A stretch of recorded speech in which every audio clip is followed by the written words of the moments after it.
So I think she's pretty sarcastic in herself. Yeah, I was going to say, what a lovely tribal dance! How thrilling! And what do you do? Yeah, exactly. Is that exciting? Yeah. I just watched Oh, it. how lovely! How very lovely. You must be very skilled. Plus, it would just be interesting to see that other side that we don't see. Exactly. I think you've nailed it, Beth. Yeah, Mate. definitely. All right, well played. Started the game with the GameStopper, so... Mate, I know that sounds like a really nice place to end, but I have got a question. What Hal was saying about the fact that thoughts aren't linear. Someone recently was posting a picture of someone asking the question, how did people think before language? Language is just there to interpret our thoughts, not actually make them. Oh, okay. So I've got something really interesting to add to this. I was reading an article recently about people born deaf. People born dead. People born deaf. So I read an article about stillborns and how they get on in the world. Is this about what do blind people dream of? No, it's actually it's a lot more interesting of that than that. It's for instance, what they present in the article is tribes in Africa where if someone's born deaf, they're just kind of treated as this idiot. So you can do this, and then that's about all you can do.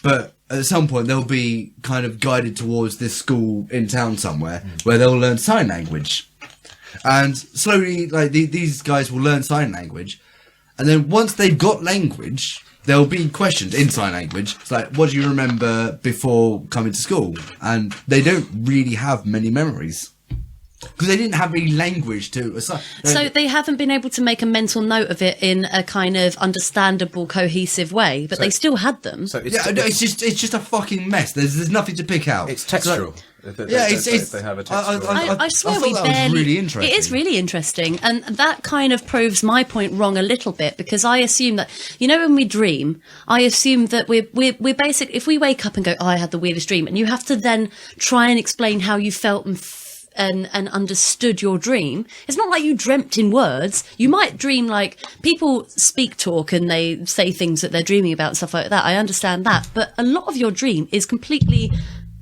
abstract. Punching a mic. It's completely, abstract. And see, the thing I've always found with dreams is dreams don't have punctuation. They just have the terms and then. I'm so sorry.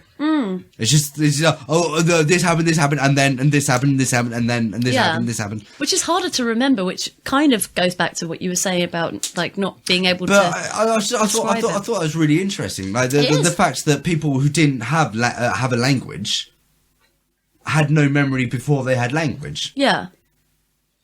I just want to say, you talking about deaf people. If anybody hasn't heard about this, there's this. It was on Radio 6 for music memory tape. This guy made a memory tape for his friend who was born deaf, who was having an operation, which would mean that she would be able to hear. And she asked him, "Could you make me a tape so that the first music I listened to wasn't some absolute bollocks like Justin Bieber or something? It was something good that everybody likes." He ended up he had been given this thing of, how do I put all of the music in the world into one album? Such an incredibly hard task. And he ended up picking one song for every year since the year she was born. Oh! And there is a video on the internet of her hearing for the first time and her listening to this thing, and it's the most amazing thing ever. And she was incredible. She was on she was on BBC Radio 6 again this week. This happened last year. And she's now become like a big speaker and talking about everything, and has got really involved with music and people experiencing music, and it is just absolutely breathtaking. And she is amazing. That's lovely. Everyone needs to check that out. I shall. Wouldn't it be great if she became a music critic? I would absolutely. Or a listen to musician. her. She met the guy that did this music tape in a club, and he just met her on the dance floor, and she was there just feeling the movements, and she always went out dancing. Couldn't hear any music, just feeling the vibrations and dancing away. I've also seen recently on the internet a guy who's a dance teacher who is deaf as well, because he's feeling it. He's feeling the atmosphere that's going on in the room. Evelyn Glennie. Oh, really? Well, Evelyn Glennie, as in one of the leading. I was going to say it's a bloke. Evelyn Glennie. No, sorry, no. As in, Yeah. sorry, the other person is Evelyn Yeah. Glennie, one of the leading percussionists within the classical music sort of world. Right. Is that she Oh, is yeah. almost Oh. profoundly deaf. She's wicked. And she is able, even at this point, with progressive deafness, which I understand, I think she has, is congenital and progressive, and everything like that she, even at the point that she is still utterly and eminently capable of following score through vibration, which that is absolutely It's Which is incredible what- to watch, isn't stunning. it? Okay, guys, I've got another one from the community bot. Would you care to guess The community pot, really? Oh, from whom it comes? You're right, Tom. Whence it came. Sorry? You're right, Tom. No? Ricard, is that you? I see skulking around, you sexy little bitch. Oh, no. Damn it. Australian Dan. No. Dave Kiwi Vincent. Dave. No. Sophie. Doc Mantis! You just hit the roof Jesus out. Christ. Actually Toboggan. moved. It actually just moved. That you just punched Taz, the roof. The roof just moved. Can you move it back, please? Can you knock it back a bit? Otherwise, we might die. Can you knock it? Oh, okay, don't worry. Stand up. What are you talking about? No, like the roof home. sunk when you did it. You actually just knocked it out a bit. Ladies and gentlemen, give a big hand for Jason Blackfrost fixing the roof there. I'm sorry, that's production talk. We don't do this on the show. Oh, yeah, no, guys, I mean, Production talk down. Oh man. It'll be fine. It'll be fine. Ankle, mate. Ankle. like bullshit aside, me and Tom, I've got an entire saga going with the rafters of this studio. They are somewhat by angle. Anyway, the production talk. Right. I I'm cutting that just shit. like to let my family know I love them. If you die in a shed in Lewisham, that is so fitting. There was this prophecy that I read, and I was like, no, it's ludicrous. I'll never be in South London. North Kent, if you don't mind. Thanks. Not anymore. It's not anymore, is it? No. Correct. Look got around DL. you. It is so South London. It's So- just a bit too. Can we yeah. have an intro to this topic that's not you just screaming? Introduction. What was the name of the dude? The famous dude? forgotten the topic, Nostradamus. Blake. The haven't said it yet. The Nostradamus prediction was, the beardy man in the land of spam. He hits the roof, it all goes poof. Guys, And come there's on. dark. Come on! So Doc Mantis Toboggan asks, do you like or do you love the Elder Scrolls franchise? Elder Scrolls, you mean? If either, Dear Lord, how much of this whiskey what have is you your drunk? favourite race? And the most important question Kanji. of all, Imperial Kanji? or Stormcloak? Hail Stormcloak. Sithis. All right, like Okay, I can just get the answer to this straight away, seeing as that half the people here probably haven't never played the Elder Scrolls Yeah. anyway. But No, it's I all bet about the half the it's- people here have played the Elder Scrolls. No, okay. I'm sorry. Alright, optimist. Glass half full or half Yeah. empty. It's the same diff. it's actually a third. Look, it's A third of the people here have played some Elder Scrolls. I understand Everyone the else- Elder Scrolls were a Game Base- Boy. Anyway, thing. Jason, yeah, sorry. Yeah, carry on. I can get you started. Yeah, I'd like okay. to thank the Academy. I thank my parents and God. Can someone please fill me in? Because the thing is, I will being the Luddite here, that I will separate myself from the answers for the whole thing. Because someone Okay. explain to me exactly what. So, yeah. the Elder Scrolls this is the an arrow to the open knee? world Yeah, it is. fantasy world where overall there is an arc, a story arc. However, in that world you can also take many sub-quests and side missions and things like that. It's a sprawling universe that's kind of... I'd be more concise than that. I would describe the Elder Scrolls series as fantasy fiction, the game. I.e., Okay, like yeah, yeah. someone's had a really good, they have had a really, really good idea for like a full world, an entire world It's to very get intricate. yourself like involved with. But in the same way that fantasy writers do, like you've kind of got to really pay attention to get on with the story, So it's- and everything else is just like it's just the author, like standing there looking at you, stroking themselves off, and holding a whole fistful of extended lore and maps. So it's basically very immersive gameplay. I assume that. But the thing is this the whole business that I keep seeing all the memes about? Took an arrow to the knee. Yeah, that's from Absolutely, yeah. Yeah, okay. That's yeah. from Skyrim. But Oh, sorry, as far as to come back, yeah, this is my point. cat people, Cat the Kanjit, whatever they're called. But the reason they're the best, Khajiit. the reason that they're the best is because they're all complete massive drug addicts. Yep. They love a bit of the skooma. Is that Skooma. Is You that gotta love the skooma. They love a bit of the moon sugar. No, a little bit of the moon skooma. Oh, I see. Hey mate, you got any moon sugar? But you do actually like. Well, I think the only one I played extensively is the third one.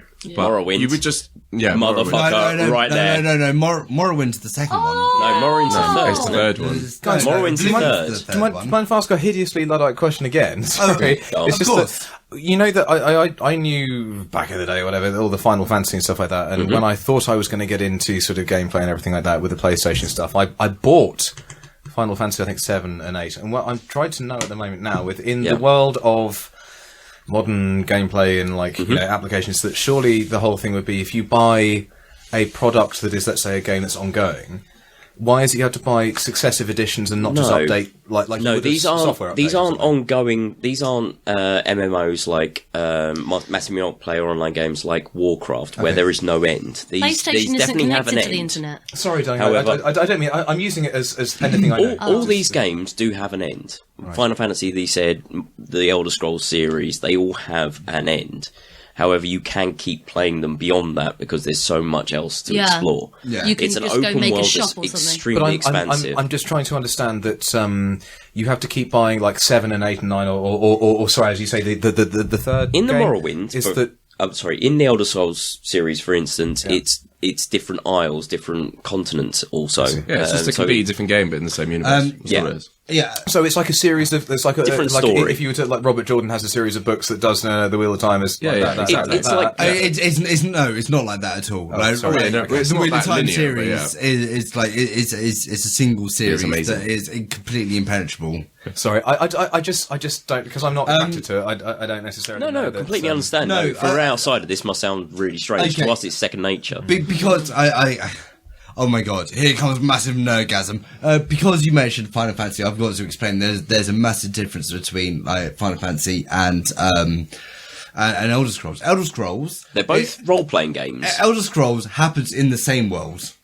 It's all the same world, but each of the games happens at a different period Oh, of good time. point. Yeah. Yeah. But to my understanding, this World of Warcraft and stuff like that seems to be an ongoing. Sorry. However, Final Fantasy, It's a different universe every game. It's a completely different story, Final completely Fantasy. different. It's a Yeah. similar Yeah. game construct.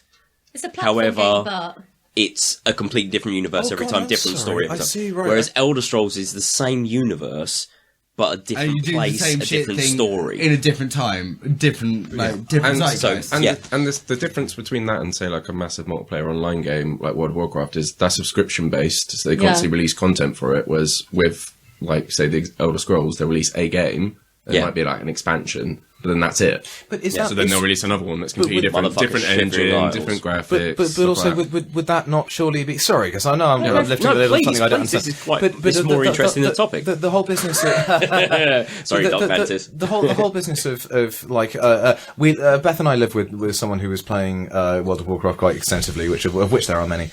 And he now plays this one where, I don't know, it begins with an E, I think, where you build spacecraft Eve. and there's... thank you, Eve. Andy. Yeah, Yeah. Andy, yeah. And who basically... play this as well. that surely, in my very limited understanding and brief dipping into sort of watching someone do something, surely the future of gameplay to some extent would be, rather than buying successive editions of a game, that you subscribe to something and it expands exponentially. Yeah, You'd be very surprised because that is the way the game industry was going. Say, I don't know, when did I leave school? Like 2003, 2004, where everyone was going for the massively multiplayer, never-ending game. Yeah. Everyone pays a certain amount a month to play this game that's never going to end. There was kind of a backlash to that in the gaming industry. The fact of the matter is, there's only been really two groups of people that have stuck with that, and that's like WoW and Eve. Eve is purely because it's its own little universe, its own little microcosm, and it's not got an ongoing story. It's literally a world It's with expansive. its own economy, Yes. and it's about people making their way in a universe. So essentially, The thing however, about Eve is WoW it's is kind of just that grind to get the endorphin rush. yeah. so in essence, And also, I don't know everyone if I- plays WoW, so like you play WoW to like talk to your mates. But I don't, Yeah, I it's don't a know if I- communal social thing. Am I right in saying that the question I just asked, which I know is in every, is it similar to sort of someone saying to me, it's like, why don't you music guys all release on, I don't know, Spotify or something like that? It's sort of, I assume that there's different Everyone has their levels own, of different sort of- structure, different folks. Yeah. So, but it was just that it seems to me that, like, I mean, I came back from the sort of thing of, I had cassette tape games on the Commodore 64 and stuff like that, and obviously would understand that I would understand, you know, Represent. yeah, and I greatly enjoyed them. But now, as I understand the capability of where you can just buy one thing and then pay for occasional updates, like one would an operating system, if I'm right in saying that. What you're basically talking about now is what they phrase as DLC, downloadable content, which is basically like little additions to a game. Okay. However, yeah, nowadays games have a lifespan. Once you reach the end of the lifespan, they'll release another. And does it become sort of defunct in the way that it becomes less sort of exciting or enticing to sort of buy into it in the way, because I was into Warhammer, but obviously that's I'm right in saying tabletop that was sort of that sort of, and does that become Sorry, one second. I've got to call bullshit on that. Like you were saying, oh yeah, I was into Warhammer. Am I right in saying that was tabletop? well, because for me it wasn't, because I never played it. No, painted figures. I researched. Wow, you got into Warhammer without playing it? I never played. No, So did never, I. ever played. did I. What, did you just read it, or? I painted and I researched the history. It's a fun universe. Oh, but you never actually played it? I Yeah. never played. No. Same as Okay, me. fair I enough. painted all my brothers like Yes. leftover ones. I never played a single game of, I Warcraft. was never interested, because it seemed like something you would do. For me, it was like a byproduct. Warhammer, yeah. But for me, it was the actual playing of the tabletop aspect was a byproduct of something that I was very interested in, which was I loved the stories, I loved the writing, I loved the artwork. I completely agree with you. Was that right? I love the stories. I love the universe. I love the dark gothic future. Sort of thing. I became a historian. However, playing the game, my teacher was Taz. He whipped my ass every time I fucking tried to learn. I couldn't get my head around the rules. Sure. He's The a lot. rules are not difficult, But man. no, Taryn, you are a rules jockey. Like you'll ride those rules, and I can't get my head round them at all. You are way better at picking up rules Dude, than I am. was taking it soft on you. I was Yeah, so you taking say that with Necrons and all the scarab beetles running off shit muck over wrong Dude, by. you were Motherfucker, I painted. Fuck you! No, fuck you! Fuck you! Fuck you! I painted my Warhammer models and my own chapter based on a lyric from Alamode Alamort by fucking Angel Spit. And I trying to teach Modify the body, pacify the mind. That was their slogan. It's a line from trying their to teach song. you the game, modified my army layout based on the fact that we were playing on a 6x3 table. And that's why I can't do Warhammer. My apologies, chaps. I've completely derailed this. But What's the best race to be? What was the actual question? Can't G, because you're a fucking cat. Cat people, or cat people because they're drug What addicts. was the lizard race? I quite like No being idea. them as well. No, The ones that no one that's picked. And also, if I wasn't a Morrowind, I was a Khajiit. if I were a lizard man, In what's the one with Mr. Shivering Isles? Lizard. What's that one? Oblivion. Oblivion. Sorry, yeah, I was Nord, and then I refused to be Nord for. Let me guess, are they Vikings? Yes. Yeah. Oh, what is there is. However, the most recent game is basically just Nord based, so I couldn't be Is it that. Red Guards? That is basically just black people. Yeah. Oh, It's a bit weird. They've got their own place somewhere. The project. I think this is the perfect time come to go. from somewhere. I think this must come from somewhere. They're not to go back. Don't take me wrong. somewhere. Tom. This is the perfect time to go into the fact that you did a very bad thing in You did a bad thing. You did a very bad thing. Oblivion? Was it Oblivion or was it Morrowind? Oh no, Morrowind. I hacked the shit out of that game. Which was the game where, like, you and And your you friends said your spent university a time was pointless. significant amount of time genociding. Oh yeah, that was Morrowind. That was my game. That was my Elder Scrolls game. Yeah, I wiped out everyone because I cheated my arse off. Oh, that's not the story you told me. Like you told the story you told me is like, well, just for fun, me and my friend of the same race, vaguely, of the people we were wiping out. We decided we were just going to wipe them all out. Yeah. And we spent a couple of months doing it. It's Right, a fun Hitler. little side quest. Ethnic cleansing. Ethnic Yeah. cleansing of an Yeah, Elder yeah. Scrolls game. It seemed like fun. Yeah. Every time you saw someone of a certain do you mind if race, I- you just I- wipe them out. Just go completely off topic because it's something that Beth raised. It's just really, really, really intriguing. Sorry, it's just since on. you're saying about this, well, eugenics and ethnic cleansing, is that The fuck did I something play? that Beth mentioned that was just fascinating. That we were listening to. Is it Brad the Impaler? dwarf Impaler, comic that's wonderful? entirely. Brad Williams. Brad Williams. He was saying that. Donna, can you take over because I have no idea what you're talking about. that he was being interviewed in a rather wonderful podcast and saying that in China, the children that are born with dwarfism are essentially sort of Delicious. Basically, he Balu, said they're the cutest thing in the world, but they're rejected. but they're rejected. He made a claim that is not the view of Pot Topic Podcast, just putting it out there. But Brad Williams was saying how in China of the law of one child per family. It's two, I thought. It probably is two. But I'm quoting. I I'm imagine quoting it's no from longer. him. I It's imagine no the rule's longer been the changed. Has it been revised? It was revised at the end of last year. In any case, sorry, what was saying? So if a child was born into dwarfism, if that's a thing, As a belief as a system. belief, they were christened a dwarf. That people went, no, that's not going to be my one kid, and so there's a big problem about And they put them up for adoption. put them up for adoption. So it's this kind of like voluntary eugenics. It's just being like, well, hang on. So this child is born and with a severe defect, Yeah. and that it's like almost plausible deniability in the way that these parents just be like, oh, hang on, no, I need another go. Sorry, I got that wrong. Basically, I'd like to point out Well, that Hal no. does not believe that dwarfism is a no, severe defect. this is the thing. It is. No, well, but in the Chinese view, that's what I'm trying to say, Sorry, yeah. of course, yes. No. Also, don't mean also, defect. also Make sure not you're in not the painted as Chinese racist again. view. Yeah, again. Let's not put that out Fucking there. polar bears. Khajiit. Khajiit is definitely the race to beat. I have one final thing to add on a Elder Scrolls tip. Oh, you're well with Redguard, aren't you? No. Oh, thanks for licking me, Beth. I think as hard as you were, I actually it was watched. a racket tip. I watched Jake play it for a while. Watched him play Oblivion and all the expansions. Yeah. Which, if anyone knows Jake, was pretty hilarious just to see him run around smashing people. But you can make custom armor. And so he named his gauntlets Arms Blood. Got bare arm blood. And then he just decided one day to go and I think it's the Shivering Isles where there's this like one guy love that the runs Shivering Isles. runs this island and he's like this super wizard or something. And so Jake was like, "Who's this prick?" Just ran up and like bopped him on the head. And he like cast this spell, and Jake's like, "Where am I?" And he teleported him to the very top of the game universe, like the highest the engine could take you. Yeah. And then he was just falling. And so he's like, "Where?" And you could just see the whole island. And so he's like, and you would think falling from that height, there'd be something really dramatic, but he just hit the ground and went, and died.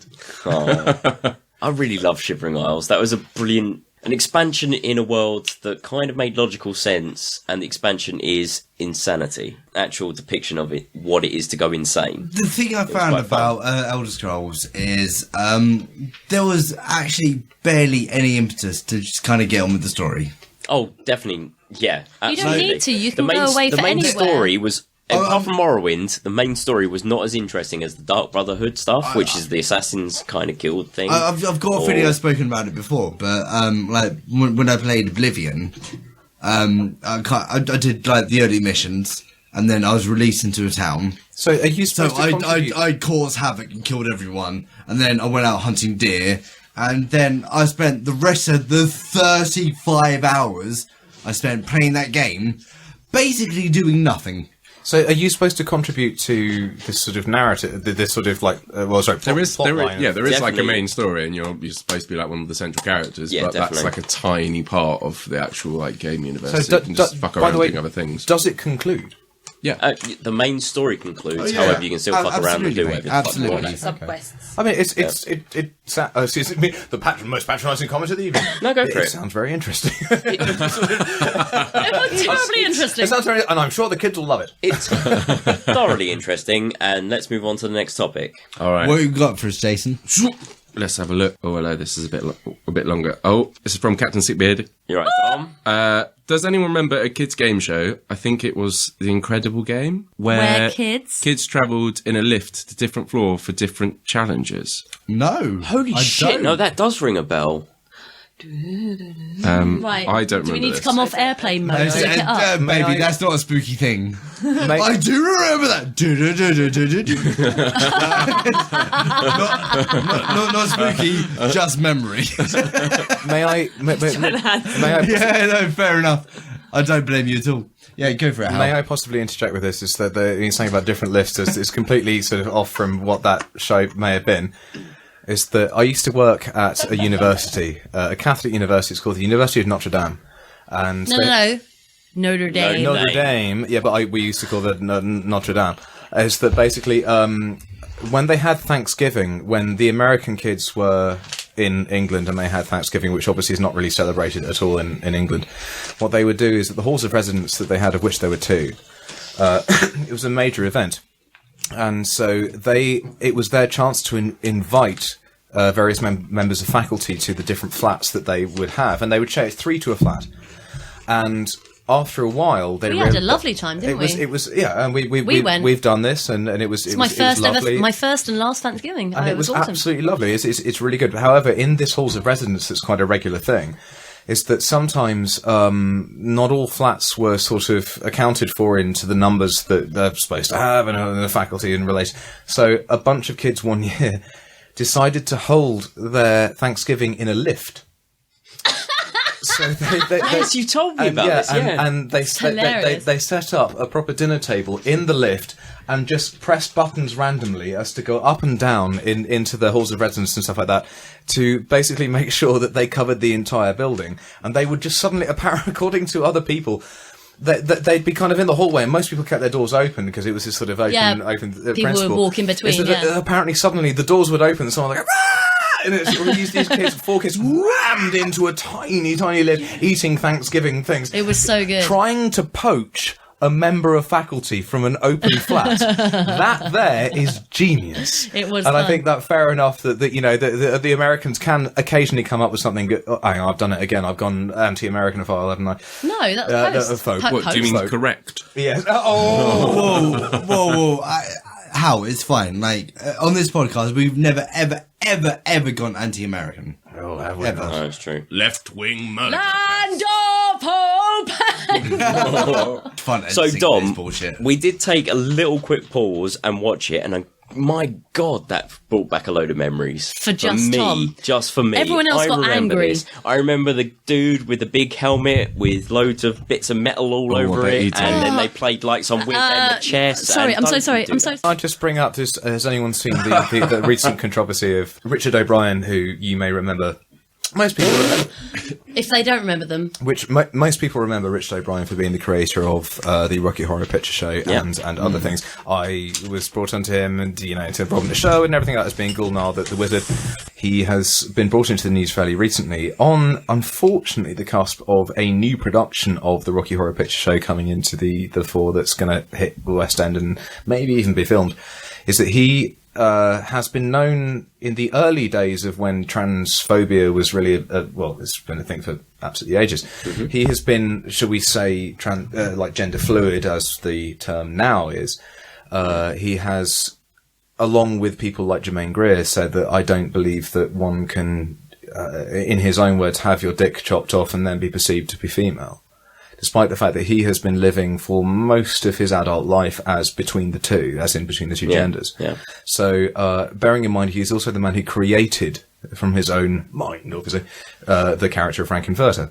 So, it sort of jarred a lot of people who, by the way, had championed, you know, the Rocky Horror Picture Show as being like the ultimate sort of, this is what transgender sort of, you know, belief and understanding is supposed to mean. He is someone who has just recently said, it's bullshit. No, you can't just do that. You can pretend to be this. I'm paraphrasing, but you can effectively pretend to be X or Z, but Y doesn't exist.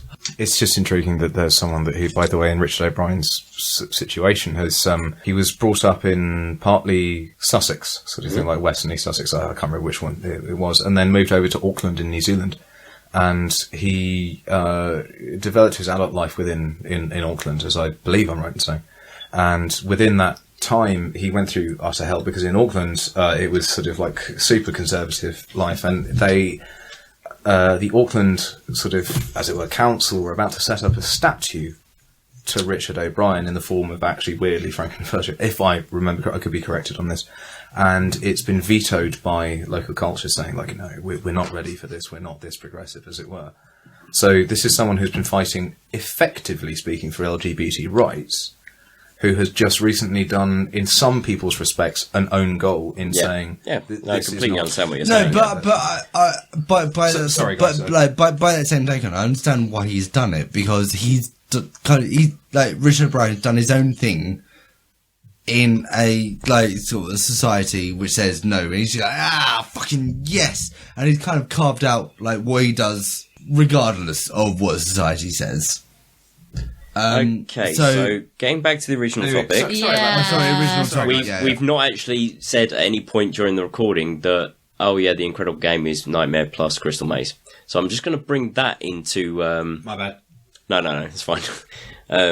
Into the listeners' knowledge. So fair enough. I've got nothing to say. It's Council Estate Crystal Maze. So we just watched a clip of it. It's Council Estate Crystal Maze with a little bit of Nightmare and a little bit of Labyrinth, because they've got the Wall of Arms. And a bit of a dangerous helmet. Okay, cool. Who's drawing next? I just want to see Philippa Forrester feeling the weight of a Robot Wars axe. Who is Philippa Forrester? What the fuck are you doing? Sitting right there and saying the name Philippa Forrester as though I won't be entirely sorry. engaged. But honestly, who is... How just said who is Philippa I Forrester? actually don't know. Gadget show. What's the fucking Robot gadget show? Wars, motherfucker. I knew that Craig Charles did it, but... Do you know what, Hal? He was the sexier of the two. I'm proud.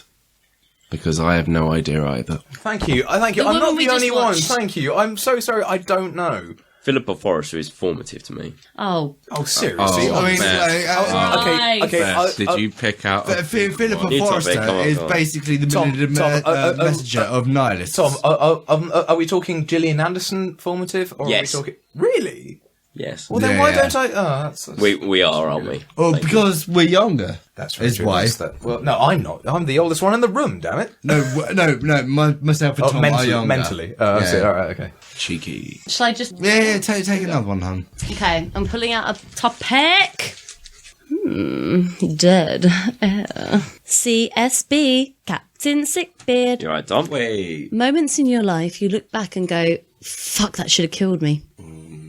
How? There's been moments where, let's say, on an extended night out, where, to save the exact details for incriminating evidence, is that basically I sustained an injury that I think that basically there's such a that someone once told me that when you're drunk, if you fall over, you're actually in a better position than if you were sober.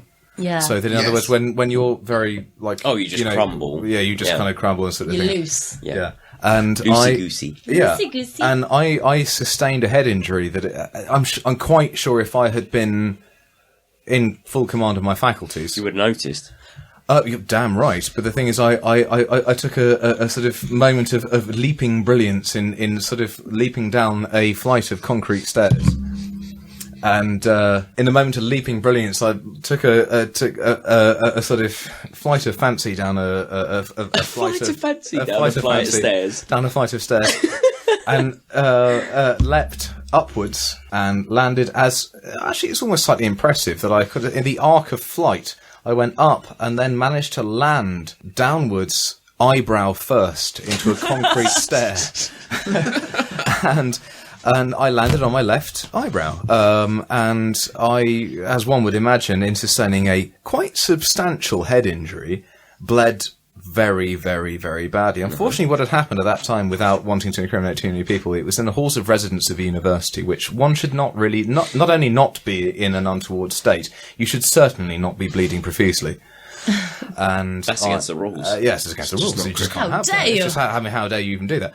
So I landed, mark of as I age. say, on my eyebrow, and it opened up a large part of my head, and was taken into the room that my friend had the halls of residence within, and was shut into a bathroom because of my state of, shall we say, inebriety, and just sort of bled badly in there.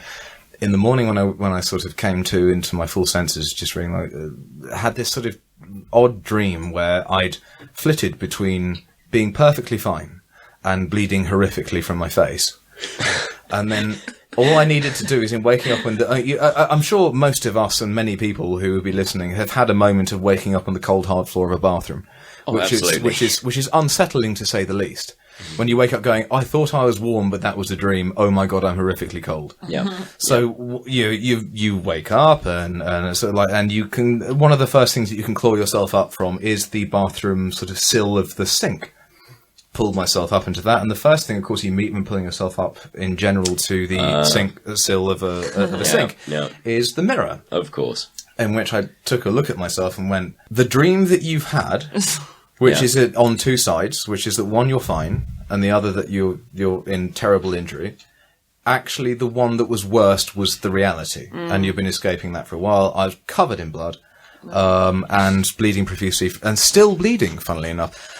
And then I realised that when I looked down and went, like, how bad is this? I saw two very awful, bloody handprints on either side of the sill sink, where I had been apparently gripping and screaming. Where I just this blood was spewing forth from my head, and the awful thing is that now this is where I will put my brother's a doctor, and I understand that sort of funding is a nightmare, but we rang an ambulance, and Absolutely, I think that's just. No, it wasn't, because to be honest, if you've ever arrived, if any of you have ever arrived at a hospital with what can only be perceived as a drunken injury, you are not received well.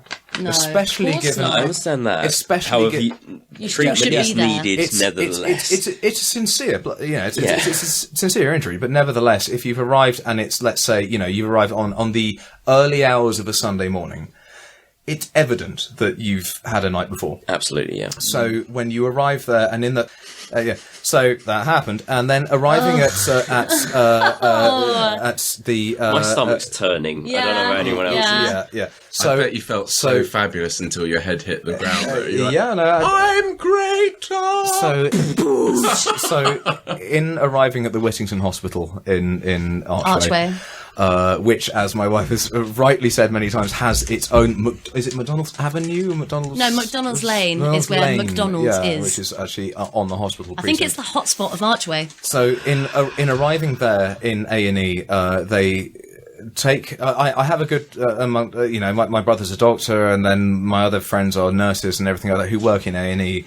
They have a very, very, very good way of assessing situations, and they can see someone going, you are not someone who is suffering in the way the other people are. I was told unceremoniously you need the bathrooms over there, go clean yourself up. I arrived there and went, okay, well, and as I'm sure many of us have had a moment of being in the bathroom going, oh, stuff is not okay. Yeah. So I took a tissue to my face and cleaned away the dry blood and what have you, and then discovered that this was the time I used to have two dual eyebrow piercings, that I was very particular about it being symmetrical.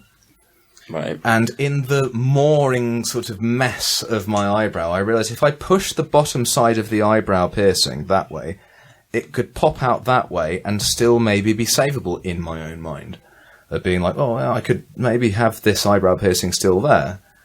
So I cleaned myself up and went back to the sort of bed that I had somewhat been assigned, and said to the triage nurse and said, oh, well, it's not that bad. If I do this, I can save the eyebrow piercing. At which point she kind of went white and said, I think you need to stay there, stop doing that, and I'll fetch the doctor. Q, understandably, with good reason, for a good hour and a half wait whilst they tended to people who really genuinely had problems. Yeah. Someone came in and said, "Yeah, I've understood you had an injury." Indeed, I have. Yes. I had been bleeding profusely. I'm not anymore. But by the way, look at this. I can save this piercing. They told me very clearly to shut the hell up, and attacked me with a load of superglue. And the double concussion. If you've ever had double concussion, it's fascinating. It means that you basically, as I'm sure you know, your brain meets the front of your head and then meets the back of your head. So you bruise from either side of your head. Yeah. And the odd thing is that's also twinned with delayed concussion, in the way that you seem fine at that time, but then my delayed concussion, the onset of it was when I arrived at work on that Monday morning. And I sort of turned up and went, I'm sure I'm fine, with this super glue attack, with still this sort of slightly remnants of the blood that was there and starting to congeal and a bit of a bruise happening and stuff like that. And the immediate question is, of course, what did the other guy look like? It's like, no, because it's on exactly the right side where someone would hit you. And everyone was going, oh, God, he's had a tough one. It's like, oh, no, don't worry, something happened. I fell down some stairs. Which actually, for the first time, maybe in recorded human cultural history is... I walked into a door. It was true. I fell down a flight... Or I launched myself, but I did fall down a flight of stairs. I sat down at my desk, turned on my screen, and couldn't work out why the screen was going up and right. It kept going up and right. I said, hang on, why is it going up and right? It just keeps happening. Hang on, I'll just correct myself. No, hang on. There, fine, up and right. What I was doing instead was going down and left. As in, physically, I kept going, just down and left. Oh, and thankfully, the HR man sort of had a position fairly opposite mine and was watching me going, he came up to me and said, "You are wheeling badly. You need to go home." Went home, and apparently on concussion one should not sleep. But I did. No. Actually, in fact, you absolutely sleep. All your body wants to sleep. So the thing is, the second you sleep, your body's got an actual chance to recover. Sleep is rest, and your body tries to heal itself. But sometimes when people have concussion, they don't wake up. But still, that's not the case at all. Still, if someone's not going to wake up, they're just straight up not going to wake up. So he kept telling me that you need to go home. So I thought, okay, if it's the HR person, I shall take my hint. And I went home, and it was a very peculiar thing. I actually sort of went home, and if you've ever had this, that Poppy Z. Bright writes about this weird thing of you go home and you sleep a dreamless sleep. I went home and went, okay, I feel a bit bad. I've been told about certain things. I had a double concussion, as I understand, and evidently now, my understanding, delayed. My head hit the pillow, and I woke up 2 days later. Oh, And apparently, my girlfriend at the time, she came in and let herself into the flat, which is normally my kind of cue to kind of wake up and be like, "Hello, darling, how are you doing?" So they had to let herself in. I was out, at which time the bruise came through and everything like that. But yeah, that is how you fall down a flight of stairs unceremoniously. There you go. Oh, fair enough. I don't have one. Anyone else? I can't think of anything. No, me neither. 1 second. Still choking on. Yep. 1 second. Wait. One. Please stop punching shit. One. Alright. Wicked. Remind me of the question. Fuck, that shit should have killed me. What in your life should have killed you but hadn't? Are we not still talking about That's the question. That's the topic. Captain Sickbeard says, "Can you remember a moment when you thought, fuck, that should have killed me?"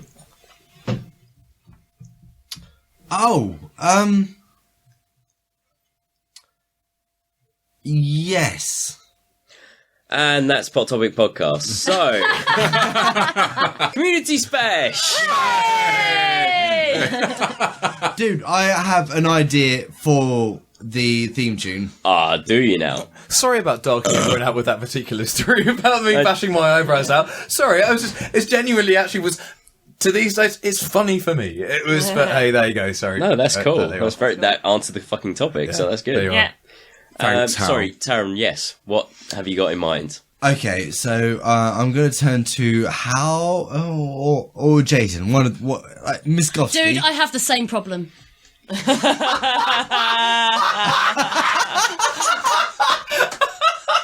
One of my favourite. Wrong hole, Jason. I mean Hal. One of my favourite moments is still where you went to hold my hand while crossing the road because you thought I was Hal. That says so much. I was like, okay. She went, oh, you're not Hal.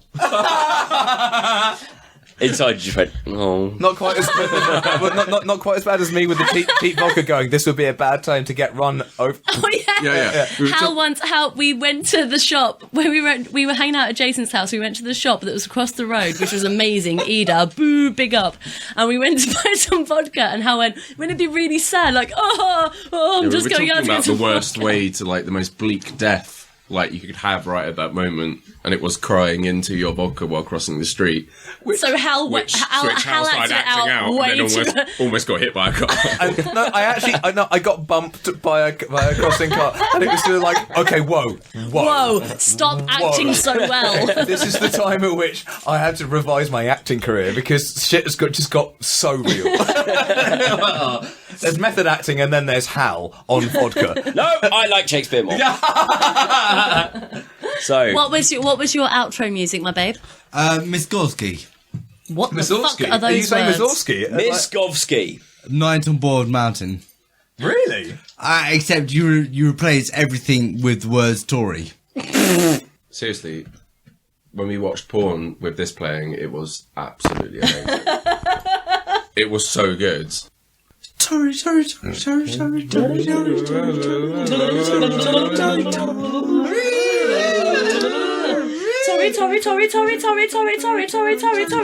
and tell a friend about this wonderful podcast. I'm sure this is an episode you want to share with everyone. Our website is pottopicpodcast.com. While you're there, sign up to your newsletter. Our newsletter, even not your newsletter, my newsletter. Our newsletter. Conservative. At Pod Topic Podcast is our Twitter. Search for us on Facebook and Tumblr, Pod Topic Podcast. Our Instagram account is at Pod Topic Podcast, of course. Loads of stuff going up on there recently. Emails at podtopicpodcast.com. Send us your emails, we'll read them out on the show. Rate and review us on iTunes and Stitcher. 5 stars, motherfucker. Like the video on YouTube.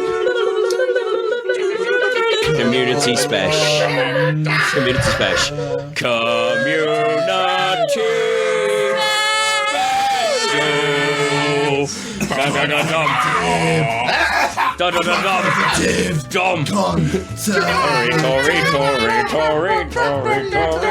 Good night, Boschy motherfucking kebab! Tories! Actually, go fuck yourselves. Oh god. Good luck, Tom. Music used in this episode was Meatball Parade by Kevin MacLeod from Competech.com. It's licensed under Creative Commons by Attribution 3.0. Please see the MP3 comment tag or show notes on pottopicpodcast.com for more information. For some reason, I'm losing a battle to Baby Bell. Wily old foe. Brad Bell. This one time I was trying to eat a Baby Bell, and just out from nowhere I fucking ran into the side of a mountain, painted like a tunnel, cunt. Job done. A tunnel cunt. Join us next week on BBC Radio 4. Did you open the whiskey before the show? No, I just, well, I got it that far. I didn't get Yes. the pot. It's the answer to that. The cork has not been removed. I was just getting to a point where it'd be nice and easy to, The eagle is confused. Get on with the shit. cork has not been removed. I repeat, the cork has not been removed. The hymen remains intact. Princess Diana did not get spit roasted. I repeat. Jill Dando. Everybody out, don't put seatbelts on. That's the best safety word ever. I think So there I was. And she starts screaming, Jill Dando. We only established what the fucking safe word was. I was so confused. Did it hard. I think that Jake brought that up the other day. That's right, it's in my head. He was doing Cards Against Humanity stuff for Sky, and then someone was like, Jill Dando's doorstep visitor, or something like that. I was like, oh my god. Pretty sure it was Jake. Jesus. It was something like that. Well played. Jan Dildo. Jason's got a good wang. Thanks. Deep. Grew it myself. My mum gave it to me. And now the new dance craze, the Dutty Wang. That wang, wang, wang. What a slamming wang on it. I do quite like the videos of people slapping fast food out of other people's hands. I do have to keep stopping myself whenever someone's about to eat something, going, because it's like, oh, it'd be too good. It is. I was really tempted to do it then, and I was like, I shouldn't slap. You know, cheese out of your hand. when it borders on absolute like total attack and sort of aggressive harassment, it's like, yes, but it's quite good though, and you're doing it for a good cause. Yeah, it's like, oh, I'm prolonging your life, smack. I need my taco bill. Yeah, that's right. I got my. It's like, come on. Has anyone ever had Layman's Taco Bell? hero. No. I've had Carl's Jr. though, which is really Fuck is similar. that? It's like another chain in the States, but it's a little less taco based, but still fake Mexican. I've had Benito's at. But Benito's hat's good though. Yeah, it's all right. Have you seen that salad's good. Trejo's opened? Yeah. Trejo's Tacos. No, He's opened As in a Danny taco Trejo. restaurant. Yeah. that's amazing. And he's also doing a complete like vegetarian version, option, vegan option, and gluten free option, and everything like that. And he's well fucking proud of it. It's The like, photos, he this looks man so does not, happy. and this man does not stop. It's quite strange. I mean, he's just a walking self promotion machine. But when you're Danny Trejo, I can kind of forgive that. Yeah, I prefer him doing it rather than the Kiss bloke. Oh god, yes, absolutely. Which Prince? Which kiss bloke? What's his name? Seal. Fox. You mean Gene Simmons. Gene Simmons? Yeah. Jesus. Gene Simmons. Gene Simmons is How? Gene Simmons' You were best so fan. close to Nirvana there. You almost didn't know who Gene Ew. Simmons was. Manly, ale. That would have been beautiful. Yeah, absolute bliss. If there's one you could just erase from like that, so my life has just become better, so I no longer know. Have you seen the Firestarter video? Yeah.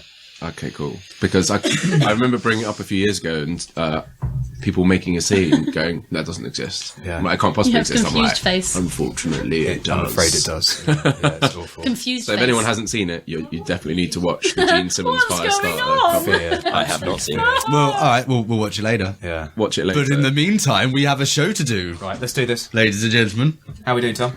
Julies and Wallabums. God's sake, Tom.